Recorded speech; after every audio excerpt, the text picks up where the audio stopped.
Now, coming back to the purpose of neighborhood action and the process, our charge at City Hall is to take the community's priorities and turn them into actual projects and real change by using these building blocks that we have here in Flint. Again, we know that the work of strengthening Flint's foundation has been difficult without the financial resources that we would prefer to have. The financial constraints are serious, and the necessary reductions have been severe. After already having to work with $10 million less in the city's general fund from where we were only 2 years ago, the latest state budget proposal would decrease the City of Flint general fund again going into 2012. And by all accounts, the City of Flint would have less than 40 cents for every dollar in next year's budget for services compared with just a decade ago. This presents what I believe is a generational challenge for the City of Flint. Every generation has faced a defining challenge. I believe that this is our test. And just as other generations overcame those challenges and brought us to this point, I am confident that we will overcome this challenge as well. It'll take hard work, and all of us will have to do our fair share. But we can do it by working together with those who truly care about our city and keeping Flint's citizens first. We need to recognize that there are some who do not believe that Flint's financial challenges can be fixed by those of us who live here, work here, and are raising our families here. There are some who want to walk off the job and leave it for an appointed manager or a consulting company or a bankruptcy judge to take action. We all know that some people gave up on Flint a long time ago. We've already been through one emergency manager, and look what happened. The necessary changes were not made, lawsuits stacked up and were pushed onto us here today, corners were cut, problems piled up, and people walked away. But not us, not me, not you. I'm not giving up on Flint, and I know that you're not either. We've got too many hardworking people in this community who love our city, who aren't willing to just throw their hands up and let their future be dictated by forces outside of our control, because times are tough and pressures are high. The fixes that our foundation needs are best done by us, even the big and the hard jobs. And I want to say more about this later this evening, because there's one job for us to do that must be done, but it goes right to the heart and core of our local democracy and our government. The point is that we will weather this storm, and we'll keep working on our financial foundation. I want to acknowledge what was achieved with the two of our local city unions. The two local unions with the American Federation of State, County, and Municipal Employees, AFSCME, have agreed to a double-digit concession in their new contracts. This is a historic agreement that addresses our historic challenge. I'm proud of the spirit of cooperation and fairness that was demonstrated by our AFSCME union leadership and membership, and I want to recognize everyone here in attendance with our AFSCME unions. If you would, please stand and be recognized.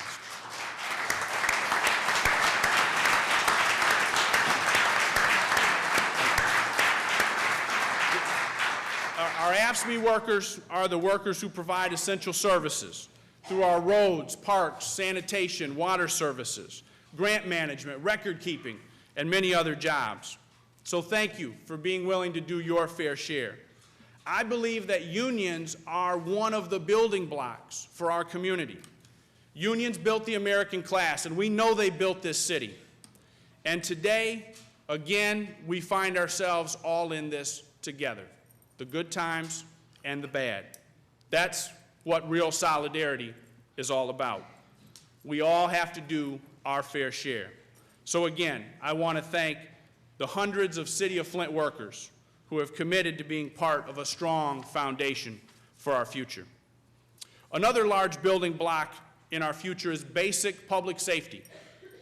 Too many times in our past, we know that our public safety challenges have been a roadblock to progress. Too many guns and drugs have been allowed to move in as the jobs have moved out over the years. Now, violence has become a way of life for too many of our families, and our police officers are responding every night to dozens of 911 calls for shots fired, fights in progress, arson attacks, and even domestic assaults.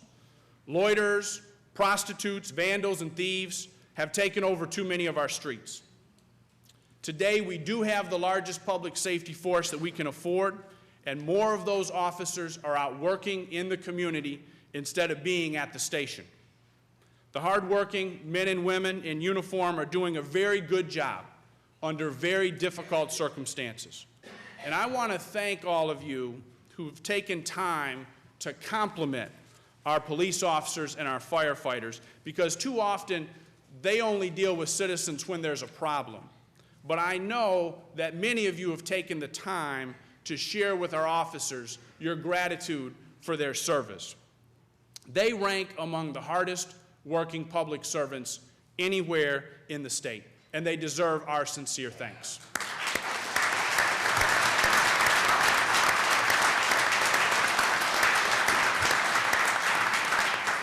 Now, as a community, we need to get more involved in doing our part to make our neighborhoods, our streets, and homes safe. I applaud those who are stepping up and answering this call to service.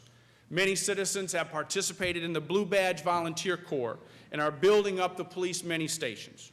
I'm proud to announce that with the opening of the police mini station at Foss Avenue Missionary Baptist Church in Ward 3, that we now have a police mini station in every one of our wards. That was a promise that I made when you put me into this position.